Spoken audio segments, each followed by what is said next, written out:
জাকাত ফরজ হওয়ার শর্ত আছে, এই শর্তগুলো আমরা শুনব। 5টা শর্ত। প্রাইমারি শর্ত হচ্ছে নেসাব পরিমাণ সম্পদের মালিক হওয়া, আর এটা হাওলানিল হাউল, 1 বছর থাকা। এগুলো হচ্ছে প্রাইমারি শর্ত। আরও 3টা সেকেন্ডারি শর্ত হচ্ছে আল মিলকিয়া, পূর্ণ ওনারশিপ থাকা, আর জিয়াদা, এটা আপনার অতিরিক্ত টাকা এটা হওয়া, আর হচ্ছে আদামুদ্দুয়ুন, ঋণ না থাকা। এই 5টা শর্ত আমি ব্যাখ্যা করলে আপনি বুঝবেন। 1 নম্বর হচ্ছে নিসাব পরিমাণ সম্পদের মালিক হওয়া। আপনি সামান্য কিছু সম্পদের মালিক হইলে এখান থেকে জাকাত দিতে হবে, শরীয়ত কিন্তু এটা বলে নাই।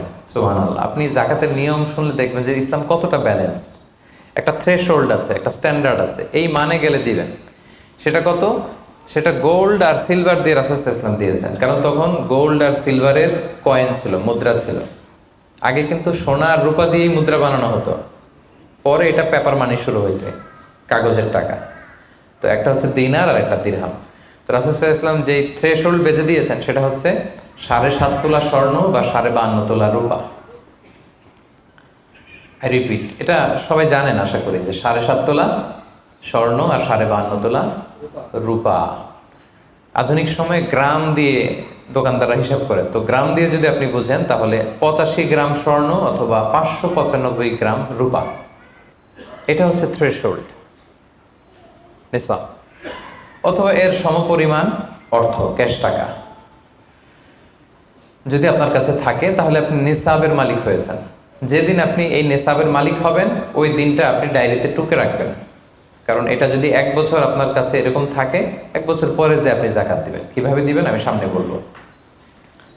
তো এই নেসাব নিয়ে একটা প্রবলেম আছে। প্রবলেমটা হচ্ছে 7.5 তোলা স্বর্ণ আর 52.5 তোলা রূপার দাম কিন্তু এক না। 52.5 তোলা রূপার দাম খুব কম, আর 7.5 তোলা স্বর্ণের দাম অনেক বেশি। এটা হইল একটাই কম আর একটা বেশি। ঘটনা হচ্ছে রাসূল সাল্লাল্লাহু আলাইহি ওয়াসাল্লাম যখন এই থ্রেশহোল্ডটা বেঁধে দিয়েছিলেন নিসাবটা, তখন দুইটার মান সমান ছিল। তখন 7.5 তোলা স্বর্ণ দিয়ে 52.5 তোলার মতো রূপা পাওয়া যেত, অথবা কেউ 52.5 তোলা রূপা বিক্রি করলে 7.5 তোলা স্বর্ণ পেত। কিন্তু পরে সিলভার ফল করতে শুরু করলো, ফল করতে করতে আজকে এই অবস্থা। গোল্ড আবার খুব একটা ফল করে নাই, ফলে গোল্ডের স্টেবিলিটিটা এখনো রয়ে গিয়েছে। তো এখন আপনি কোনটা ধরে দিবেন জাকাতটা?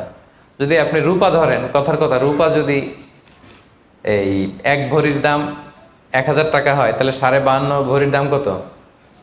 52,500 টাকা। কিন্তু স্বর্ণ যদি আপনি হিসাব করেন, 1 ভরি যদি 50,000 হয়, 7.5 ভরি কত? 3.5 লাখ প্লাস, তাহলে প্রায় 7 গুণ কম বেশি, তাই না? এটা নিয়েই হয়ে গেছে জটিলতা। তো এখন আপনি কোনটা ধরে দিবেন? অনেকে বলে না গোল্ড দিব, কারণ গোল্ড ফল করে নাই, এটার যে স্ট্যান্ডার্ড এটা এখনো বজায় আছে। এটা নিয়ে অনেক আলোচনা, আমি খুব সংক্ষেপে বলি। কেউ বলে গোল্ড দিব, কেউ বলে রূপা দিব। এখন আমি কি বলি? আমি আপনাদেরকে সাজেস্ট করব আপনারা রূপারটা ধরবেন। রূপারটা ধরলে কি লাভ হবে জানেন? 2 দিকেই লাভ, আপনারও লাভ, যিনি নিবে আরও লাভ। রূপারটা ধরলে বেশি সংখ্যক লোক জাকাত দান করতে হবে, তাই না? আর বেশি সংখ্যক গরিব লোকও টাকা পাবে, কি বলেন?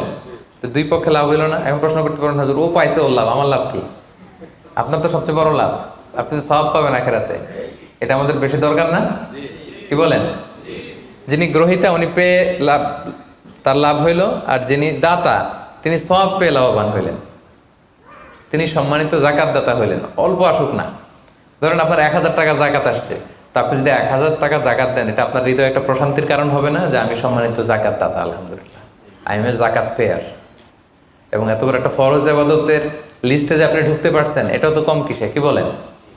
এজন্য স্বর্ণেরটা না ধরে রূপারটা ধরবেন। আপনাদের যে টাকা পয়সা, আপনাদের তো হীরা দিয়ে করা দরকার আপনাদের নেশা। এনিওয়ে, তো এজন্য আপনারা রূপারটা ধরবেন, তাহলে লোকজন উপকৃত হবে বেশি, সম্মানিত ভাই বোন বোনেরা। তাহলে 5টা শর্তের প্রথমটা তো বুঝে গেছেন, নেসাব। কি বলেন? নেসাব বুঝে গেছেন না? 2 নম্বর শর্ত হচ্ছে শুধু এই নেসাব পরিমাণ সম্পদের মালিক হইলেই হবে না ভাইরা, এটাকে হাওলানিল হাউল বলে, মানে 1 বছর আপনার কাছে থাকতে হবে। দেখেন ইসলাম কতটা ভারসাম্যপূর্ণ। কিছু টাকা আপনার কাছে থাকলে এই জাকাত দাও না, এটা 1 বছর থাকতে হবে। যদি দেখা যায় যে আপনার সব খরচ শেষে 1 বছর এই টাকাটা আপনার কাছে অলস পড়ে আছে, তাহলে বোঝা গেল যে আপনি সম্পদশালী এবং আপনার অর্থের একটা স্টেবিলিটি আছে, কি বলেন? তাহলে আপনি নেশাব পরিমাণ সম্পদের মালিক হলেন এবং 1 বছর যদি থাকে 1 বছর শেষে আপনি জাকাত দিবেন। এই বছরটা কিন্তু সৌর বছর না, সোলার ইয়ারে হিসাব করলে হবে না, এটা লুনার ইয়ারে, চান্দ্র বছরে।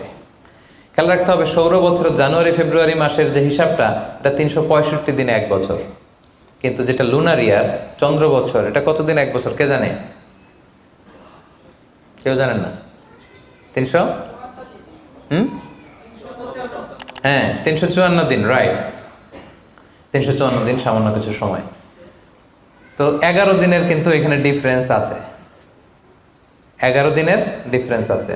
তো আপনি হিসেব করবেন হচ্ছে চান্দ্র বছর অনুযায়ী, সৌর বছর অনুযায়ী না। তো সৌর বছর অনুযায়ী যদি করেন তাহলে আপনার জাকাত কিন্তু 2.5% থাকবে না। চান্দ্র বছর অনুযায়ী আপনার 2.5%, সৌর বছর করলে ওইটা 2.58% হয়ে যাবে, একটু বাড়বে না? কারণ কতদিন বেশি? 11 দিন বেশি, পার্সেন্টেজও বেড়ে যাবে, তখন কিন্তু জাকাত আপনার 2.5% থাকবে না, 2.58%। বলার আগে বুঝে যায়, কারণ সব ব্যবসায়ী সারাদিন ক্যালকুলেটর নিয়ে কোত্থেকে শিপমেন্ট হইলো, কত মিলিয়ন গেল, কত মিলিয়ন ঢুকলো, সব মুখস্থ, যেন বলার আগে বুঝে ফেলতেছে চটচট করে, মাশাআল্লাহ। তো তখন আর 2.5% হচ্ছে না, 2.58% হচ্ছে।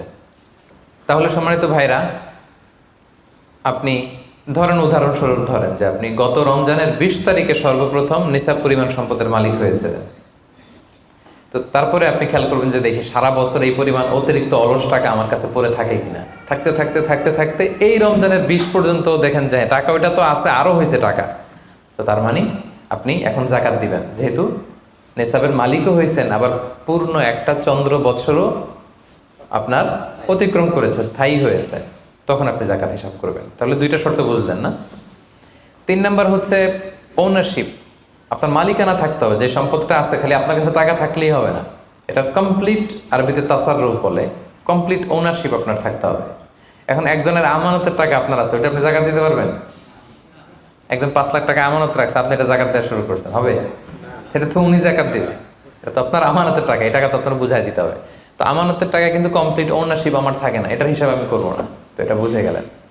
4 নাম্বার হচ্ছে এই টাকা আপনার অতিরিক্ত হইতে হবে, আরবিতে বলে জিয়াদা।